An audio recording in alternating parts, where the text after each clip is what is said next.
everybody, and welcome to another episode of Puck Witches, a Vibe Space podcast where we yap about all things hockey. Today is May 22nd, 2026. I'm your host, Saint, and this is my partner in crime, Champ. Champ, how you doing? I miss hockey. I miss my hockey. I miss my hockey. This is my hockey. I cannot believe I'm saying that I miss the 2026 Oilers. I can believe that I'm saying I desperately miss my 2025 to 26 Pittsburgh Penguins. Oh, man. As always, we have a lot to discuss this episode, so let's jump right into it. Champ, we gotta talk about it. The Final Four, Saint. And I hate them all except for the Hobbs. Here's the thing. I don't like the Hobbs. Right. I don't like the Canes. No. But if this is what it takes to defeat the evil, then I guess that's what we have to do. I don't even, right now, I don't even hate the Avalanche. I just want the Vegas Golden Knights to die. A lot, but I don't hate them as much as I hate the Knights. Yep. Wow, this is revelations. That's impressive. Yeah. I hate if that fucking rapist freak gets the cup before anyone on the Edmonton Oilers, I'm gonna lose my shit. Yep. Like pure evil fucking league, dude. Well, let's talk about it. Our last bastion of hope was gone. The Buffalo Sabres, after their incredible run, are no longer in the run for playoffs. Honestly, the fact that after a 14-year drought, they went to that deep, the divisional, like to go to round 2. You know what I mean? Mm-hmm. Like that's a lot of times if you're like, I don't know, there's teams that have made the playoffs every year for a couple years, like the Tampa Bay Lightning, and they've never made it out of the first round since they won the cup. Yeah. So like for them to go from 0 to second round and almost pulling, if that game had been Hobbs' advantage, I think I wonder if the Sabres might have won it. Yeah, I agree. You know what I mean? And you know that they slept at a different hotel the night before trying to emulate them being on a road trip. Like, they took all the efforts because they knew that it was not likely to go in their favor. And it was just one of those things where I think that they could have done it, but luck was not on their side. Just sad. And I was watching the game, that ending too, because I saw that it went to overtime and I was like, you've got to be kidding me. Because I was like, this is going to be such a tragic end if they lose in overtime. And then they did. And then I was so upset. I'm happy for the Hobbs, though. Did you see that they caused an earthquake in Montreal? And it wasn't even there, like, fucking, they weren't like, at it was home. Played in. So there's probably a lot of people who went to the Sabres game. You know what I mean? Like, that's awesome. We do that. We have that a lot with where I live, because where I live is actually really not geologically active, but it has enough need for seismometers. Thanks, Appalachia. So whenever there's a game at our college stadium, they do the intro. They jump up and down.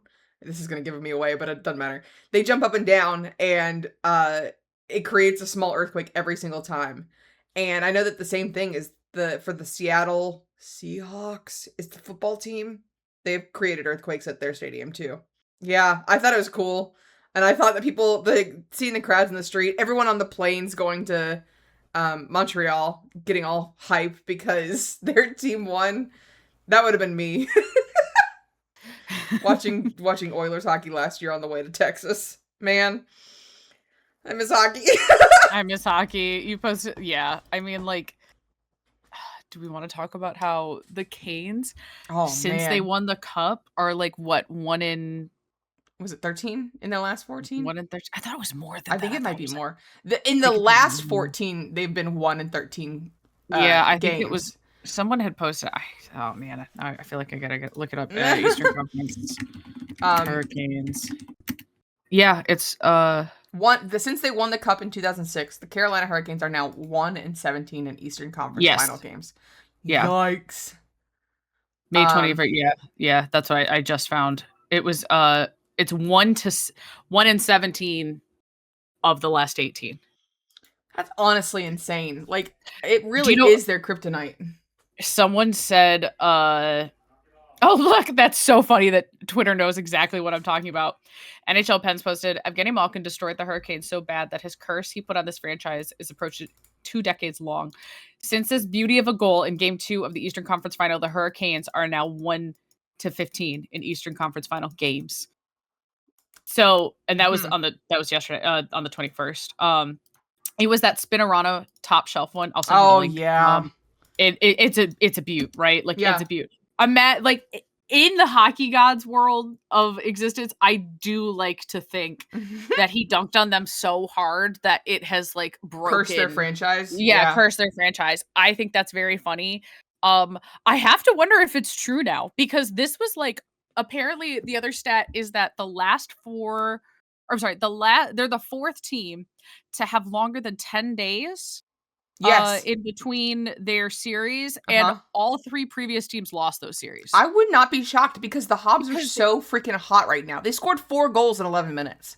And I truly think there is a balance between, like, getting rest and getting cold. Rest.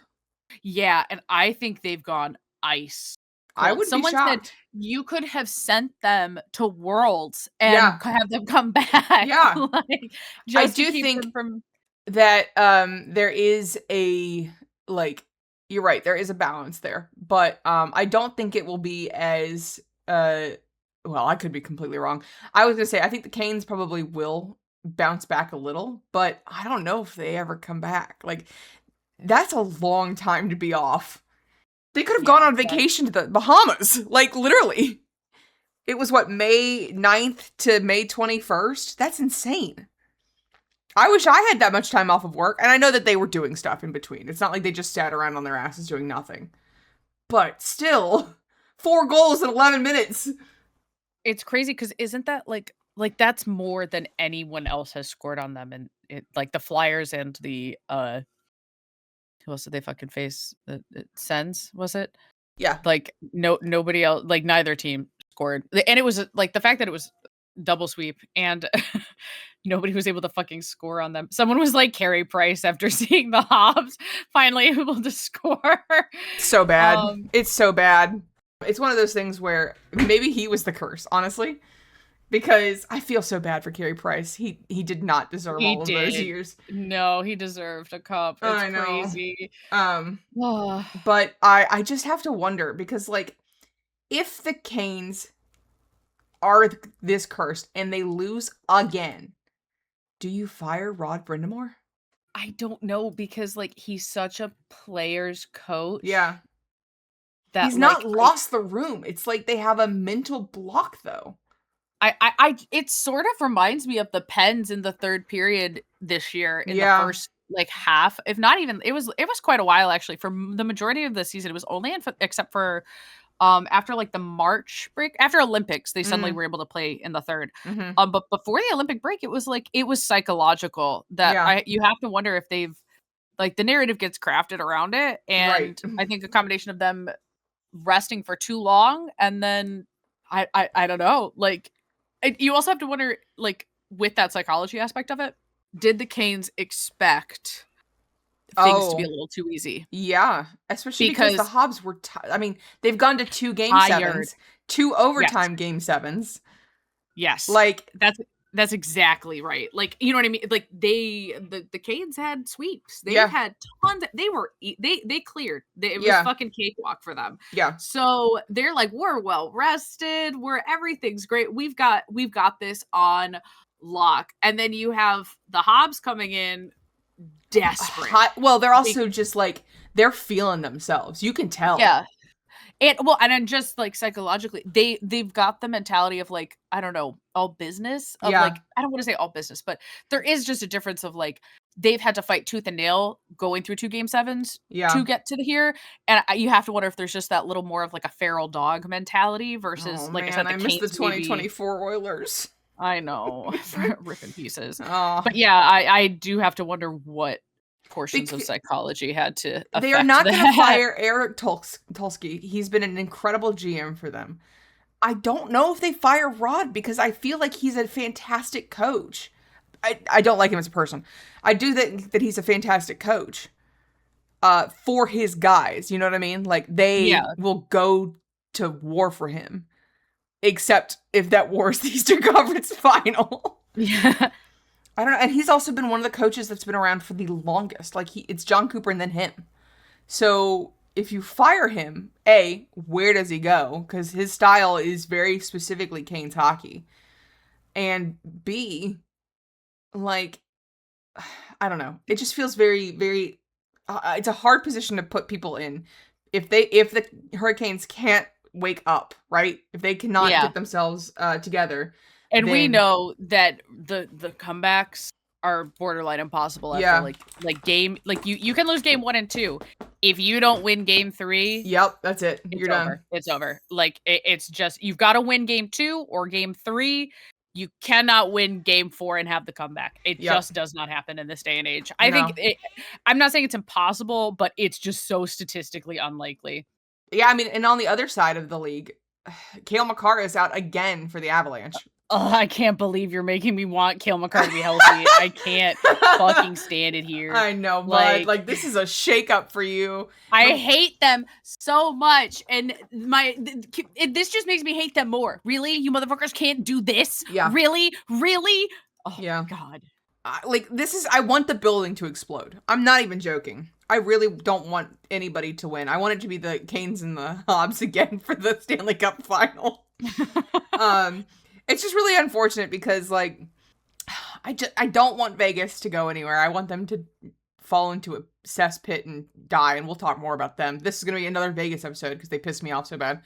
And then I don't want to root for the Avs because I don't want the narrative to be Nate McKinnon is better than Connor McDavid. He's not. He's a great player, but he's not better than Connor McDavid.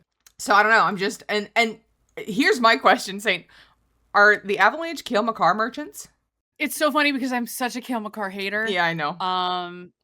Because I think he's overrated. But now, is this my fault, guys? Is it because I said he's overrated? Yeah. That he's suddenly the linchpin. I didn't say he was overrated psychologically, though. Like, there is absolutely the case for him being an emotional support player. Yeah, of like there's just certain players that, like, when they're out, everybody kind of falls apart. You know, that was kind of like Jason Dickinson. And Lizotte, yeah, there are just random little tiny pieces that, I mean, Cale Makar is great, right? And Jason Dickinson is great too. Blake Lizotte's great too because he can win faceoffs.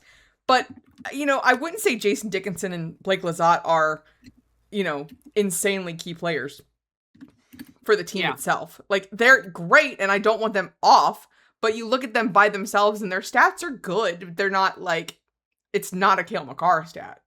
So I'm sitting here and I'm like, I wonder if there's just some sort of like, you know, when Gabriel Landeskog came back too, you know, he boosted everybody even though they didn't win against Rantanen because he had such, you know, charisma and that's their captain.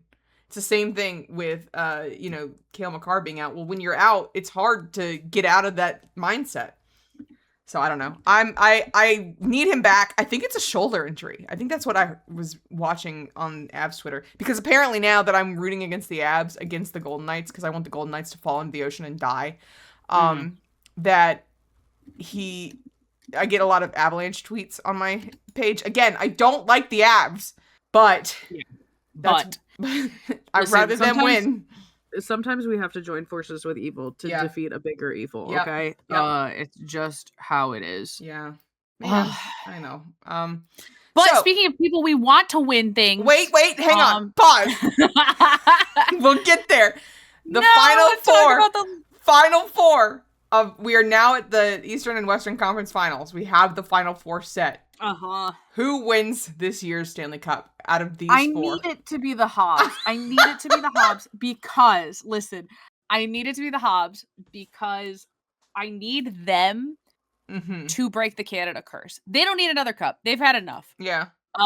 I think it would be funny. I think that we lost the Olympics and therefore Canada deserves to have the cup back. Don't have to worry about another White House incident. Yep. So in order, I will handle the Habs and the Canes, then the Avs. And also I think it would be really fun for Montreal. Well, especially because why, Saint?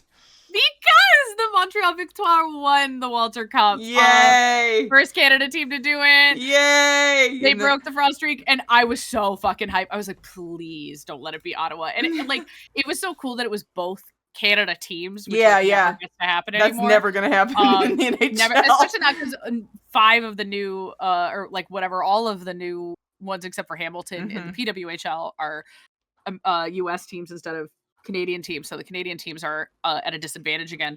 But like, I'm just so happy. Yeah. For like, hey guys, the gays won.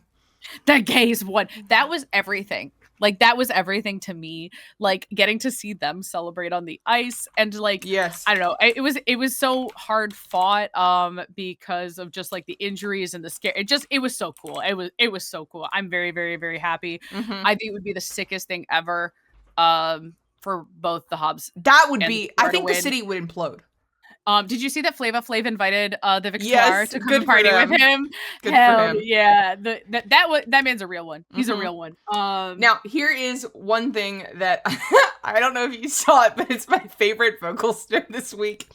It was the somebody saying that it was a tweet where it was Marie Poulin celebrating with, what's her fiance's name? It's Marie-Philippe Poulin and isn't it Lauren? Is it Lauren? The two of them were celebrating, and I think the Twitter was like, "Oh my gosh, she's going straight to her fiance." Sorry, I don't know why. She's going straight to her fiance to celebrate, and this guy named Marcus is in the background, and goes, "I don't see a man on the side, like on the boards." And then the person goes, "They're lesbians, Marcus." And then the Victoire tweeted there was something about, what was it? They're lesbians, or think something, we're cup winners, Marcus. And I fucking died laughing. Oh, fucking funny. Oh my God. I think it's just, I love everything about it. I'm so glad that a Canada team won. Yeah, I'm just happy the Frost lost. I don't like the Frost. So I was very, very happy. I would have not been happy if Ottawa won, just because I'd be grumbling about it forever. Yeah. But I'm very happy that it was the Victoire. And it was a shutout. Yeah, crazy work, ladies. Crazy work, my queen. Like, love that. I do have to feel bad for the Ottawa goalie, because I hate seeing sad goalies, and she was just gut wrenched, like literally gut wrenched, and I hate that because, you know, at least when it's a shutout, it sucks because, well, you guys didn't do anything either. Yeah, so honestly, it's such a like, well, what more can I do? Yeah, exactly. Like, so congratulations to the Victoire. Super, super excited. They've been your team for a while now, not just because of Marie Poulin, but you do have the captain clutches. Like, you like their colors. I like their jerseys. Once they had traded Hillary Knight for the expansion, the Boston Fleet kind of lost me. Yeah. Which unfortunately I fear that this is what's gonna happen. I may become a San Jose fan. We'll talk about that in a minute. But yeah, like I don't know, we'll see. Now that I think that the expansions are hopefully gonna stop for a year or two. Yeah. Might be able to like get some alliances, because we're playing, because everybody's gonna, the expansion draft is gonna be huge. Like they had 200 eligible players signed up, or 200 players. But there is going to be a lot of shifting. So I think that's also what made the Victoire thing so cool, was like this is their last full chance. Before the big expansion again. Like it's just, it has to mean a lot, like that they got this far with people. Yeah. So, congratulations to them, y'all. Yeah. And now back to evil. So in our final little news piece of the week, Vegas's appeal was denied by the NHL after the Golden Knights violated the league's media access policy. What you think, Saint? It apparently they had also been refusing to wear mics. I did see that. That's so weird. Because, like, what are you fucking hiding? Like, doesn't this let's seem be so real. weird? We know what they're hiding. Like, we know who they're trying to protect. Yep. But like, then just they like, so you know how everything's a contract, right? Yeah. This is a contract. Yeah. Like they have legally. I'm not an employment lawyer. I dabble in everything. but I would love to see what those contracts say, because that's really all it says. Because Yeah. we discussed this in like how no movement or sorry, non-compete clauses Mhm. work, and basically they're almost unenforceable. Like non-compete clauses are really really tricky because they have to not put undue hardship on the person. So Right. like it's mostly meant for like if you're, for example, if you are a top security specialist working for like a big corporation, Mhm. they do not want you going to a competitor with all of your knowledge. But that's what NDAs are for. Right. And that's what covers it. So like they could not stop that, cyber security expert Mhm. from going to a competitor. And if they wanted to do so, they would have to do what Vegas is doing, which is paying out his full salary. Yeah. Um, We'll talk I about just that think in a it second. We'll talk about that in a second. But the fact that they lost, are you shocked that they actually lost their second round pick? no, because I would have been disappointed but not surprised if Right. they'd had it called back. I am not shocked that they held it, because this is kind of your line in the sand, right? Mhm. Like because this is a contract. Again, this is a contract. This is Yeah. like our lawyers are salivating like fucking wolves Be to careful rip what you you're apart. doing because you Yeah. are poking the bear.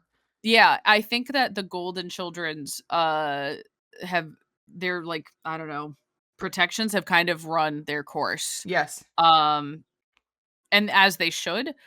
They never should have had it as Yeah, much I as they agree. do, but, like, it seems to be very obvious that, like, the NHL has realized that, it is almost sort of like a parent situation where they've spoiled the Knights rotten, and now they've never taught them discipline, and so they're It's a spoiled acting like child. little. Yeah, Literally a it's a spoiled spoiled, child. like, it's a You've man-child created that your has grown up. monster.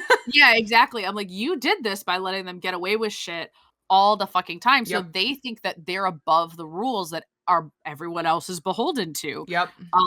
And so now you've finally put your foot down. And they're Of not gonna course, be they're happy about it.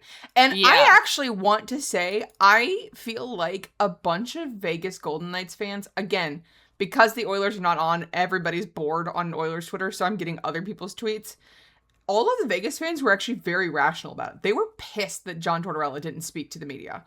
And I am I would be pissed too. Can you imagine like Dan Muse being like, I'm not talking after you've won going to the Western Conference Final, Eastern Conference Final. Crazy. You won. Like it's different when you lose. It's not, but it is. You can be like, I was so overcome with emotion, I didn't want to do it, but because of Vegas like having a temper tantrum, what the general manager said, we missed a great opportunity that night to connect with our fans and share them a victory in the playoff series. I've always felt when you win a series, you galvanize that bond with your fan base. We missed that opportunity by not having John available to do a post game. That's on John for failing to do that. That's on me as a general manager of a hockey club. So, and I will say, he did go on to say that the members of the team communication staff didn't do anything wrong. Thank God. Because if I was which I would never be, but if I was the communications manager for the Vegas Golden Knights and I was getting blamed for not having the head coach speak, I would be losing my shit all over everything. Everywhere. You cannot blame people for trying to do their jobs and then having it be denied. So, with that being said, I think it's fucking hilarious that they still lost that pick.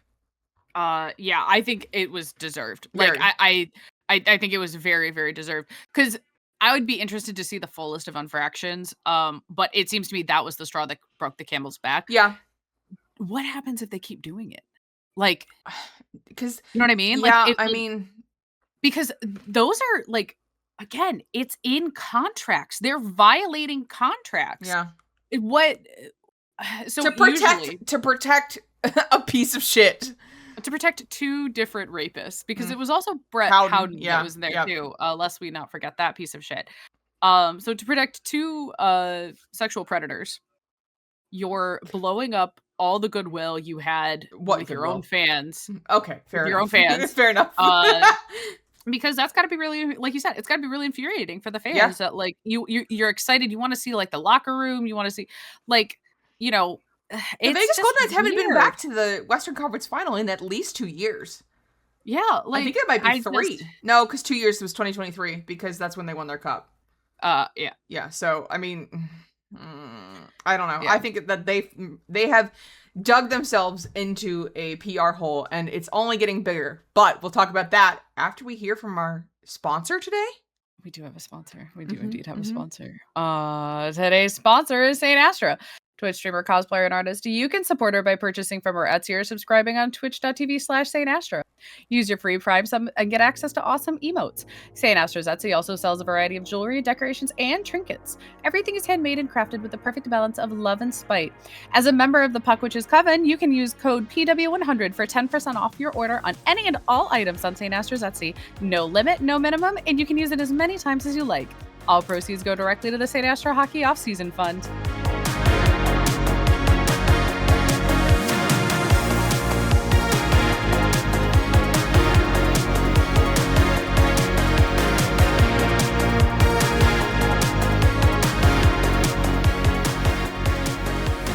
All right, let's turn to our one-timer topic where we take one shot at the biggest story. Saint, we're back with the biggest news of the week. Adam Foote was fired by the Canucks. It's big story.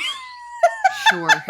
Why not? I mean, he did only work with them for a year as their head coach. I was going to say, it's not like he was some long-standing franchise icon like Sully. Like, you know what I mean? No, like, the biggest story of this crazy. week. Yeah, it sucks because they have him under contract for 3 years, but it's not the biggest story. The biggest story is Cassidy-gate continues. Oh I'm gonna die. So because the Vegas Golden Knights went and had their little chat with the league, we expected to get some news out of either their organization or from Friedman or from others talking about like the details with the coaching situation, because they are basically holding fucking Bruce Cassidy hostage. And then it came out that the NHL doesn't care because he's technically under contract for another year. They don't have to. And that was I was infuriated, as one might be, as one expects to be. Even if you're not an Oilers fan, this is such a sketchy precedent. Like, they can't, like, the NHL can't force Vegas to terminate. But again, this is now a PR crisis. You've created yourself you're digging yourself a hole. You're dumb, because here's the thing. There's 3 ways in which they could have handled this. Yeah. One was, if you want to go talk to other teams and release yourself from this contract, fine. Bye. Which he can't do. He cannot do. Well, if I'm saying Vegas could have released him from the contract and been Bruce like, Cassidy can't, Vegas can. Yes. Which we'll talk about the ethics of that. Is being absurd that a company can just be like, actually, you don't have a right to work in your industry. Don't feel like it. What the fuck? That's a hostage. That's literally a hostage situation. Second of all, you could have let him, all right, man, we don't want you anymore. They could have said, hey, after the season's over, like after postseason is over, we will talk about it. Like, hey, but you're not talking to anybody until, say, the draft. You know, like, that's fine. Like, I think that would be fair for them to be like, listen, after the draft, we will discuss letting you talk to other. And I think that's kind of the narrative that they're going with right now. But they're not, but like, we have no idea. Like, I don't think that that's what's going to happen, because my problem is that they should not be allowed to pick and choose. Yeah. It should either And I don't think they are doing that right now. The rumors are that they're allowing him to talk to Eastern Conference teams, but are refusing to let him go to anyone in the division or potentially even the Western Conference. They're mad because specifically the division did well in Dallas. Yeah. They're pissed about it. But like, that's what I think is like, that's the problem. They should either be, it should be, to me, as part of like the union. I assume they have a union for the coaches, or at least they have the coaches association. No, they don't. They had the NHL Coaches Association, who did speak out this week and say that they are monitoring this closely, that it is their position that coaches who remain under contract but are no longer working for the club should not be prevented from pursuing other employment opportunities, which I agree. It's 100%. Like, it you don't get to you own somebody. and that's what their argument is like they own his rights for another year because Which, he signed the like, contract, which is baffling. but It's because they don't baffling. want him. It's like if you had a player that was like, you were like, "We don't wanna play you in the NHL. We don't wanna Yeah. play you in the AHL. We don't wanna play you in the ECHL. Healthy scratch Uh, every single night. healthy scratch every single game, and we're not gonna trade you. You're stuck for another year." What the fuck? That's psychotic. But, like, again, I'd have no problem if they were like, "Listen, blanket ban, you can't talk to anybody Yeah. at all." My main issue, which it's still fucked up, don't get me wrong, but it's less fucked up than them basically saying, allegedly, Mhm. that you can't go to our rivals. That's Yeah. not how that works, guys. Yeah. Like, if you thought he was so good, like, I understand, oh, well, they don't want him, he wasn't a good fit for their team, Yeah. but he might be a good fit for another team, and that team could be a threat. Who cares? Like, I don't know. That's some weird mentality of, like, you're gonna stop a guy who he could blow up everything for the Oilers. He could be Yeah. a disaster. We could miss playoffs. You don't know anything. Like, you Yeah. don't know this. You can't go on the what ifs. Like, Yeah. it's just crazy that you can deny a guy an employment opportunity. Potentially, they may not even hire him. They're just banning him from even talking to these people, Yep. and then also not allowing him to coach. Like, it's That's his just job. really, it's literally his job. It's just so, it's very evil. Like, you know what I mean? Like, it Now, like, I know you it's the nice, had but it's it evil. is. It's very well, again, it's that organization, but you had a very interesting perspective on how non-competes work in this environment. Do you wanna dig into that? Uh, Yeah, I just think it's crazy that he can't speak to anybody. He can't have any conversations. He because literally is in a he's in a hostage situation. So, and this is where I'm interested in the actual wording of the contract, which is why I think it's like, obviously contracts are typically private. They Right. usually are going to sign something like an NDA where you're not allowed to discuss it either permanently, but usually they have like expiration dates where you can Mm, talk about it in 30 years or 40 years or whatever. Um, but just because it's in a contract doesn't mean that it's legal.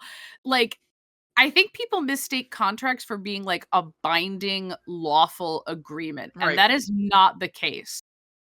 If something is in a contract that you think is unlawful, it doesn't matter that you already signed it. You're not beholden to it. If I sign a contract that says, like, I don't know, you can kill me, Yeah. that doesn't mean you're not gonna get charged Yeah, for yeah, yeah. murder.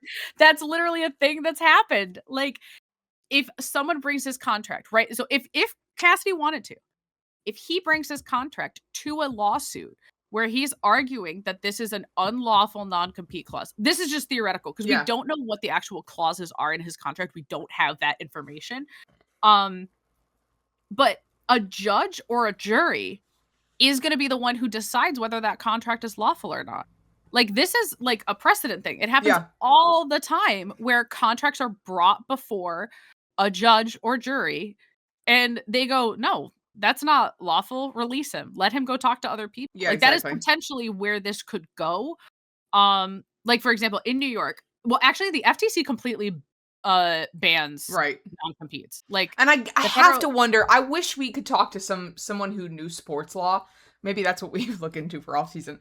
But just to know like what would go into something like this. Like it doesn't have to be a long-term like like an NHL lawyer. But I'd love to hear from like somebody that's local, that's a or that, like, contract just that knows like, more about sports law than we do. 'cause it's so, like, there's a reason that these people, like, lose their lives to teach it, like, to learning law Yeah. because it's so specialized. Like, you Right. can be a lawyer in basically any specific weird thing. Non the what I know is, so for New York specifically, non-competes are banned by the FTC, but there are, like, minor exceptions. Mhm. They're allowed and enforceable to the extent that it is necessary to protect the employer's legitimate interests, does not impose an undue hardship on the employee, does not harm the public, and is reasonable in time period and geographic scope. So for me, they do have a legitimate reason here in that the time period is reasonable, 1 year. Mhm. Yeah. The geographic scope is not reasonable. You can't ban a guy of which there's only 32 teams Yeah. in the league who is an NHL head coach, their argument would be that, oh, well, he can go coach in the KHL or he can go coach. How? Like, you know that he could go coach in the AHL too, but they're still affiliates of those organizations and they could technically then go get hired Yeah. up the chain. So geographic scope saying he can't is 50% of the league is not accessible to him is probably not reasonable. You could make an argument either way. Mhm. Um, does not harm the public. It's not really applicable because Yeah. it's a sports thing. Does not impose undue hardship on the employee. Their argument is going to be that they're paying him. Right. Um, But his his argument could be that I'm literally losing value by sitting doing nothing. Yes, I would agree that, like, these positions are limited, right? There's only Right. 32 head coaches. So what So for the happens if in NFL, a year all of those positions are closed up? and that would be my as like, if I was his lawyer, that would be what Mhm. I'm arguing, is that these positions, the lifespan of an NHL coach is a couple of years, Yeah. right? Like, before they just rotate. It's very not common for them to last super long Yeah. time in the same thing. But then he's out of work Yeah. because there were job openings. Those job openings had to be filled, and you didn't allow him to Mhm. put in his fair shot. And then next year, that would be something that he would then maybe sue for after the fact. Is like, if there's no job openings that year, he can go back and be like, hey, undue hardship. I'm suing you for the fact that I've lost wages for 1 year. But then their argument is going to be that, well, just because the positions were open doesn't mean that you were going to get the job. And Right. he'd have to have proof that, like, say the Oilers were happy to have hired him. Well, the Um, Kings also want to hire him. yes, which is that would be, I think, in his favor completely, is that, like, all of these organizations would probably be as a slight to Vegas for screwing them out of a coach that they wanted, would be like, yeah, we would have hired him. No question. Yep. Is it necessary to protect the employer's legitimate interests? No. Like, It's there's basically no saying, "Oh, we hated our coach. Like our coach was done in our organization, but we don't trust our players and we don't trust our processes to beat him." You know what I mean? Like yeah, it's shitty for the players. we don't want our rivals to have a good coach is not a legitimate Yeah. interest. Like, that's what we would call, like, I don't know. It's just not. It's not feasible. It really isn't It's feasible. I wonder if there's any other sports that have had something like this. 'Cause, I surely there are, right? I don't know. Like, this is one of those things where, like, we only really know hockey, Yeah. and I'm actually surprised because I do follow a couple lawyers Yeah. who are, like, very big on educating the public. I'm actually shocked that, like, Legal someone Eagle. has not been like, hey, what you can or can't do this. Like that one guy who reacts to everything. I love Yeah. him. Legal Eagle. Yeah. He would be fabulous for All this. right, let me start my email up. No, I'm kidding. Yeah, no. Uh, I mean, you could. We literally could and just be like, hey, have you heard of this case? And his response is going to be, what's in the fucking contract? Because yeah. that's really what this boils down to. Like, we're discussing this as a non-compete thing. Because I have to assume that a non-compete is what they're using. Right. Um, I also have to say that because they haven't terminated the contract, he's still technically employed by Right. them.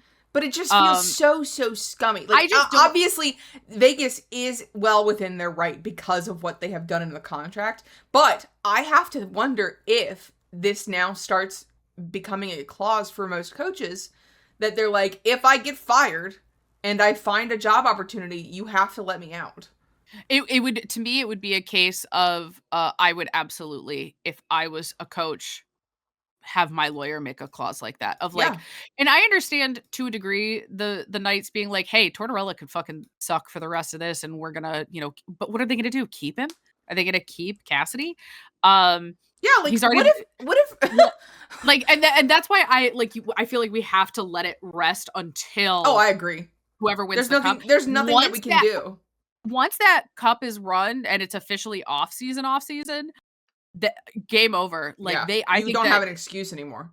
I think any coach going forward should absolutely have a clause that is like, if I am not in the head coaching position by, June 1st or whatever it is, like, or we'll say, Right. like, July 1st, because usually it's July 1st, like, free agency.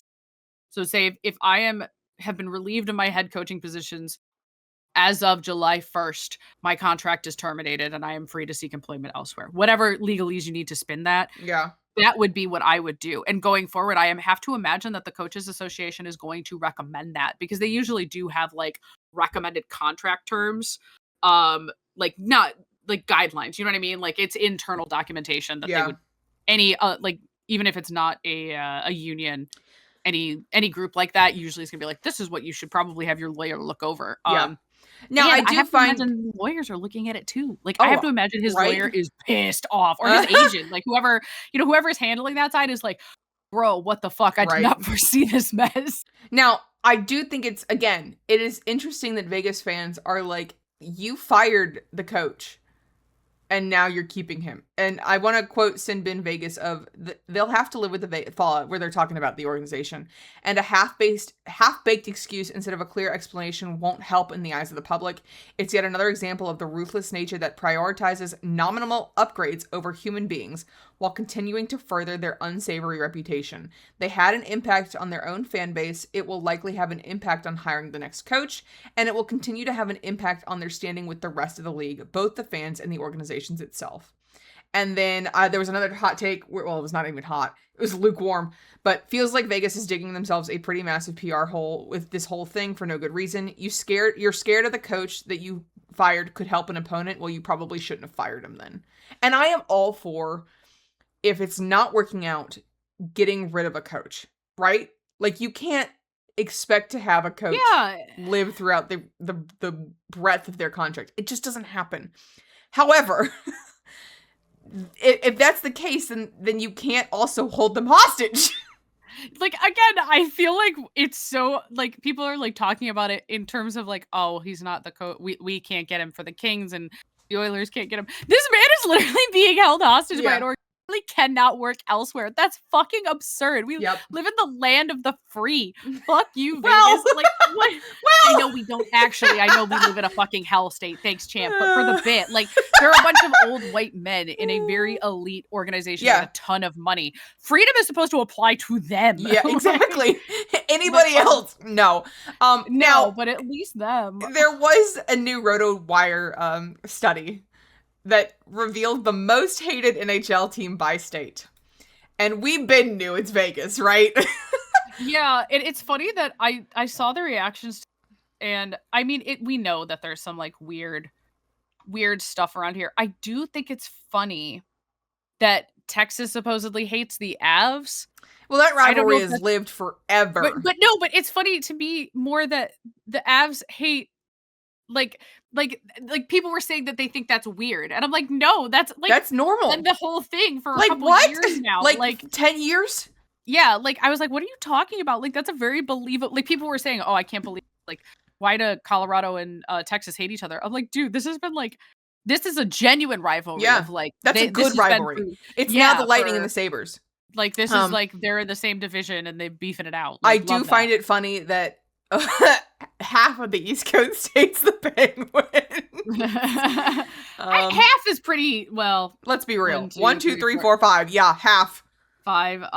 It is funny. It's funny, but we're not like absurdly. I'm surprised the Rangers are not hated more. Yeah. Like, I understand Pennsylvania. I understand New Jersey. Yeah, but like it's just weird that like I have to imagine it's because of the Penguins' dominance for a while, and they're just mad we have Sid Crosby and Gina Malkin. Like, that's literally what I have to assume. And like, Maryland, Virginia, Delaware, that's Caps territory, so it makes sense. And Columbus is Ohio, so that makes sense. I don't know what Philly did to West Virginia. I think that's hilarious. That's very, very, very funny to me. Like, I think being hated by a couple of regions is a sign that your team has had a pretty good history, because it means your team is interesting. Yeah, but it's also just fast. Like, this is different. The East Coast is so different because it's like, oh, we hate the Pens not because they're shit, but then you look at the West Coast and everybody hates the Vegas Golden Knights because they're awful. Like, they're awful. In every way, shape, or form. They're gifted a stellar team out the gate. They had LTIR manipulation every year. I mean, Mark Stone couldn't do it this year, and yet he's still, he barely could get his body on the ice this year. They signed people away who get away with sexual assault Again, they dodge the rules whenever they can, and they fire a coach but keep him under lock and key. Everybody hates them for a reason. Legitimately. It's not just because, oh, Vegas is good. No, they're not necessarily good. They're not like even like they're just in everything about them is like they're the villain in the worst ways possible. Yeah. Like nobody wants that. Like fuck you. Can we talk about why does Florida hate the Toronto Maple Leafs? I guess it's because of maybe divisional it's the rival. Panthers. Like Maybe it's the Panthers. I'm thinking divisional rival between it's because it's Tampa and the Panthers are in the same division. Yeah. So like that's the only I guess like that's the only thing I can think of. I also think it's funny that Chicago is most hated by the Blues. Yeah, like it's so funny. So a lot of Avs hate. Though. Yeah, that doesn't shock me as much because they are so good. You know what I mean? Yeah. Especially this year, you have to wonder. Like, this is all like non-verifiable. Mm-hmm. Like, you don't know what their data points actually are here. What is the RotoWire thing? Tied for a third with 5 states each are the Penguins and the Canadians. The Penguins there are thanks because of Sidney Crosby, and the Habs aren't a cup. What? The Habs aren't a cup contender in 2026, but anywhere the Boston Bruins have a fan base. Okay, let's be real. A few states stand alone on this map. Florida is the only state where the Toronto Maple Leafs come in as the most hated team, thanks to 3 playoff eliminations in 4 years. And then Georgia is the only one where the Winnipeg Jets landed number 1. That's because of the Thrashers. And then the grudges may shift over time. It doesn't say how they rank them. That sucks. Thanks for your interest. Oh, from there we picked the team that fan base most reviles using divisional rivalries, recent playoff history, original 6 tradition, and the kind of universal villain narratives that follow every expansion, success, and dynasty fatigue.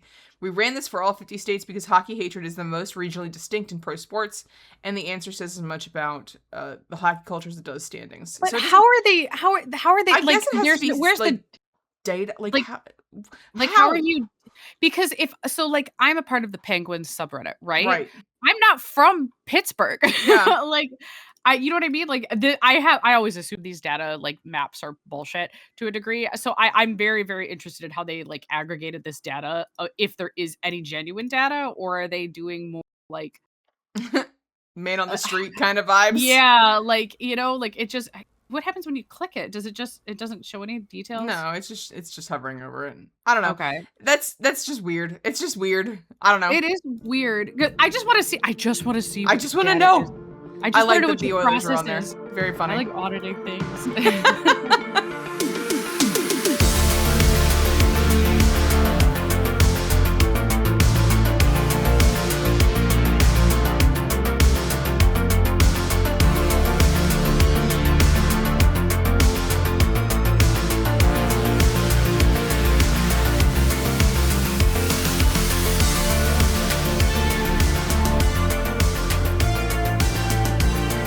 All right, Saint, we have our final team for the PWHL, and it is the San Jose team that we knew was coming. Me bitching about how there's nobody with a true orange. Yep. And they are doing a nice true orange, which I think is great with the Sharks teal. I agree. The Sharks have orange in their logo. Yeah, I think that I wish that they had done like the true cyan and then it would have been a 2, but I'm also okay with them differentiating themselves from the NHL. I'm totally cool with that. We did have a conversation a couple, like in the last 2 weeks of teams that we were hoping would get made and color schemes wise. But then we also had the conversation of, well, it feels like every team is just cream and blue and green. And, what is it? Flyer Switch on Twitter went ahead and put together this incredible primary jersey. The colors of the jerseys. It's the misleading part is you see a shit ton of yellow. Yes, but those yellows are the accent colors. You know what I mean? Like the bottom row of all of those yellows and whites are kind of, I want to say non-negotiable. Like they're not insignificant, but they're not the. We're talking like the 2 primary colors that make up their jersey. There's still a lot of red and a lot of blue. A lot of like teal blues. It's also like that weird ochre green for, I assume, Vegas. Yes, that is Vegas. Which is not the worst. I do think, and everybody was saying, Well, there like, someone made a tier chart of, like, all of the color jerseys for the NHL that are, like, the same. They have 32 teams. Like, Yeah. let's just get that right out of the gate. Yeah. The NHL has 32 teams. The PWHL has what now, 12? Yes. So, th w 32 is bigger than 12. Like, let's get some fucking basic math right here, okay? Which number is bigger? It's 32. Of course, they're gonna have some fucking overlap. I am Like, I am happy that Detroit went for, like, the bright red, though. You know what I mean? yes, Like I love like, they went for, like, the jersey red yes. and yeah, which I love that color scheme. I love I black with know. a bright cherry red and, like a true red and, like, kind of that off-white. I like Detroit's a lot. I Yeah. really, really do. I understand that nobody is picking black and gold because it's either gonna like, it's gonna be It has to Pittsburgh, be Pittsburgh. if they ever expand to Pittsburgh, so I do appreciate them leaving that open. Mhm. Still don't like Hamilton's colors, Yeah. The Victoire is still my favorite color scheme. yeah. Um, Um, the next one is, Montreal. Uh, or no, sorry, that's the Ottawa yeah, Charge. no, they're not labeled. No, Ottawa Charge. The charge is weird in that they put yellow. I feel like the charge their yellow is more dominant than Prominent. their yeah, And I more don't prominent. like Well, their again, that's gray. Like, I don't like that it's gray. it no, it looks like weird. It's just Mhm. weird. I am happy again that the, San Jose team will have a primary orange. Again, I don't like Yes, the 'cause color orange. It's not my favorite color, but I am happy that we no, have it in there. I like it existing. Mhm. It's not my favorite color, but I like it existing. I do actually like the shade of orange that they picked Yeah. too. It's almost like a cantaloupe orange. Mhm. And I like that. I think in the actual graphic, it is a little bit more of a orange. Yeah. Not quite as like soft as like that kind of sherbet cantaloupe And orange. it stands out But I like enough. it. Yeah, it stands out enough for them to, if you have it the opposite for the Sharks, so it would be the teal for the Sharks and then the vivid orange. Like, they are complementary colors. And also, they are already talking about it being potentially named the Hammerheads. Do not fuck this up, PWHL. Do not fuck it up. I know some people don't like it because it would then be associated with like the sharks, but it's No. named after a person Yeah. like who brought Hammer. Like, you know what I And mean? Like also, they have the Barracuda for their AHL team. Like, it's themed. It's themed. We have yeah, to keep it themed. I have no problems with like my thing is when I understand people want the women's teams to be different. Yeah. I totally understand. And I agree. But For the if you're most part. gonna but if other teams so like you know what I mean? Like I feel like if other teams are doing that, like if you for example, like Pittsburgh Penguins don't really Yeah. align to like the Steelers and the No. Pirates, but at least the Pirates were a little like there's got to be a to me it's just about why did you name it that? Yeah. Is there a good story behind there? Is there a good naming convention behind there? Like I think the Vegas Spades would be really cool Right. because of the Vegas Aces, but I understand that maybe they don't want to do that. They might want to do I think they might be named like the Vegas Oasis or something like that. Now, I would Um really like that. yeah, Oasis would be kind of cool. I would really like something named after an animal. I don't know why we're only going to go with thematic concepts. I think Right. that that's kind of a problem with the one guy owning all of the Yes, which we found PWHL out this week. technically. Which Sarge had mentioned it in the comments, and Yep. then it was something I did a little further research on.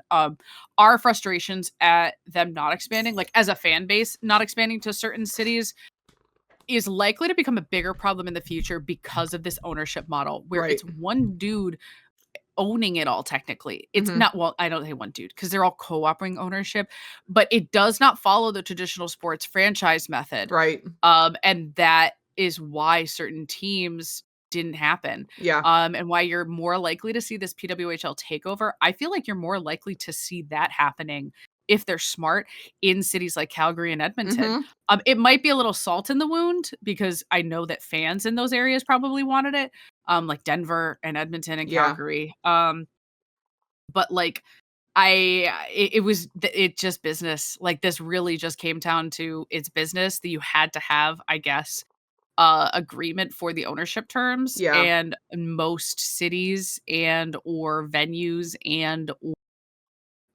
people who would have been interested in owning a franchise were like, no, we're not And I doing get that. Like this is purely just business did not work out the way that we wanted it to. Right. I think I'm happy with 12 teams. I think 12 is a good number For now. I think for now you don't have to worry about it. Yeah. And I did see people say that they wanted to do can we start bitching about the original 6 yet? Yeah, and honestly, I think you can. I think we've officially hit being able to bitch about the original 6 status, my beloved OG Boston Fleet. Now, I did see some mock jersey bank ups. And I also want to point out that people were saying we can never get a lesbian jersey because everyone would buy it. That one. Yep. And they're right, but like, you know, I think that they don't need to be hot pink. I love these jersey palettes. I know. These are so cool. Even if you just did different colors, like I think that like deep like berry purple. This one. Any of those they're just so good. Any of those they're just so good. They're a rich color. They're not that far off from red to the point that they're like obnoxiously like pink. I think the fear of pink is really cringe. But like that with that lime green, this one would have slapped. Yeah. Like Cosmo and Wanda it up. Yeah, I agree. I think that I also understand why people are like, well, you don't want to make it too feminine. And I'm like, well, yes, but no. League, so why are we like, I think that's like, I think that you're falling into the trap. Like mid-tier feminism. Because I understand the initial perspective is usually that like, girls are associated with pink and we're going to enforce misogynistic stereotypes by saying that girls only like pink. And then so girls in response become, well, I hate pink because I don't want to be like other girls because other girls get treated like shit. Yeah. And then you grow up and you're like, oh, actually the problem is society at large, not this color that is representative of the way that the society at large treats women. And so then usually you're like, oh, I actually like pink, which is what happened to me. Yep, exactly. And it's what I'm literally watching my little cousin go through the exact same thing where she's like, I don't like pink. And I'm like, oh, this is a canon event, baby girl. Don't worry, in 10 years you're gonna like pink. Because she doesn't want to be like other girls. Yep. And she'll outgrow that. It's just how you That's how I think that's it really is just a canon event. Everyone has that. Everyone has that, unless you're someone who's like not necessarily falling into the lovely Callie. Like, yeah. But Callie with her obsession over pink. And like Godspeed. But then you come into the reverse stereotype where like, well, not reverse stereotype, but like, is it then not just a different form of misogyny to say that pink can't be used at all because it's associated with femininity? Yeah. Like, I think it would be sick as fuck. I love, who's that one YouTuber who has the black jerseys with the like teal blue and it's like a cyan blue and like a bright hot pink. Like it's like vaporware coloring. Gorgeous. I fucking love that. Yeah. Give me a sick ass vaporware jersey with like do it like dark purple, right? Like almost black purple, bright magenta pink, like warm toned pink, and then like a lilac purple or a teal blue. Like exactly. Warm so when we start making jerseys, y'all. Like yes, when we come out with the Puck Witches jerseys, we'll give you guys a bunch of. We're gonna have our main jersey, and then we're gonna have an alternate jersey. Yes. Oh my god, I would actually love it to be our like Puck Witches. It's black the vaporwave, yeah. And then have vaporwave as the alt. I think that would be sick as fuck. But yeah, I think we are turning into like Ouroboros style misogyny, where pink can't be associated with women because then it's negative. Sexist, and it's like, yes, but pink is a color and it is associated with women. So what's your fucking damage? Yeah, exactly. Like, welcome to the circle of unfortunate life. Yeah, it does. I agree with not using it as a main color, but the fact that the team has used it as an accent color, even the tertiary color, it doesn't need to be the secondary. But like, I'm thinking Vegas, because they're modeling themselves after the desert, a lot of like cactus flower are pink. Yep.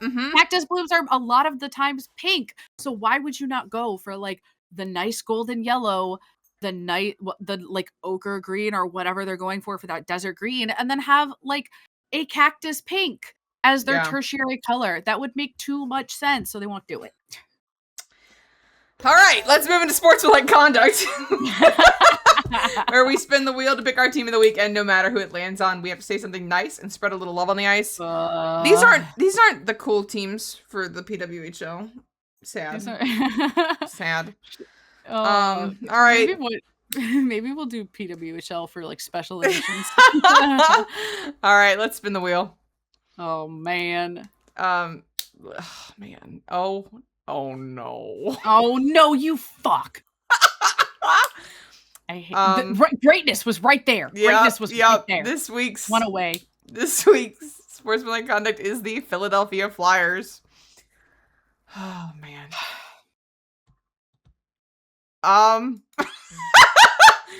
Let's see. I can go if you want. Are you gonna say? No, actually, I don't like gritty. Yeah, I know. I was gonna say, like, you go. don't. I have got nothing. I like Battle of Pennsylvania. Oh, I love Battle of Pennsylvania. Oh, fuck, that's a good one. That is a good one. That's a good one. We finally got to go to our first Battle of Pennsylvania this year, and it was a great game. Hated that it went to a shootout, but it was a really good game. A very back and forth game, which I appreciate. I wish that Battle of Pennsylvania had been a little bit stronger in the playoffs. Y'all got spooked. Yeah, I mean, it was good. If the Pens hadn't been able to find their footing, that one game too that was all fucky wucky that sucked ass. Yeah, the shutout. If we'd been able to, whatever. The early, it just sucked. The officiating sucked. Everything fucking sucked. We still wouldn't have won this series, but I feel like it could have been a much more interesting to Game 7 battle, as opposed to like it being kind of once. It wasn't a sweep. But yeah, I feel like it could have been a lot more interesting. So I was sad that it didn't go to Game 7. And the beginning was a little bit rough. As opposed to being like, I like good battles. I love good battles. And Battle of Pennsylvania, we were talking about how we want to now go sit on the boards for a Battle of Pennsylvania. I think that'd be so much fun. Listen, we got spoiled behind the net. Honestly, I understand my dad. I understand why that's his favorite. I really, really do. All right, Saint, your turn. I was really hoping that you were gonna just like let it go. I have a mulligan. Normally I would say gritty, and then that motherfucker threw a penguin off the like committed a war crime against a stuffed penguin or whatever. I will say here, I'm gonna give you one. I like their alternate jerseys, which are the crisp black and then the hot orange. I think those jerseys are nice. I hate them. Oh, Claude Giroux, the Sid Crosby rivalry. I do miss Claude Giroux because that was so entertaining. Yes. You know what I mean? Like, that was a heated rivalry. Yeah. All right, there you go. I think that's the best we're gonna get out of you. Yeah. No, if this was like regular season, I probably could have come up with something, but the fact that you're still raw. Yeah, this sucked. I'm sorry, bud. Well, that's going to wrap it up for this episode, folks. We really appreciate you listening through all of our rants and ramblings. The Puck Witches podcast is released on Spotify and our YouTube channels, and you can join the Night Witches Discord via the link below to talk about the episodes directly, as well as enjoy our other channels. It's full of gaming, hobbies, and good vibes. Make sure you're following us over on Twitch, and if you want to support us with a Twitch Prime on either or both of our channels, you get access to cute emotes and extra channel points. If you enjoy this podcast, don't forget to subscribe so you never miss an episode, and follow us on Twitter and Blue Sky for updates. And lastly, don't forget to check out Saint's Etsy and that special discount code, or subscribe to us on Twitch. Also consider dropping a like on this episode and subscribing so you never miss an episode. We love you all and hope the playoffs are treating you well. Champ and Saint, signing off. Stay witchy.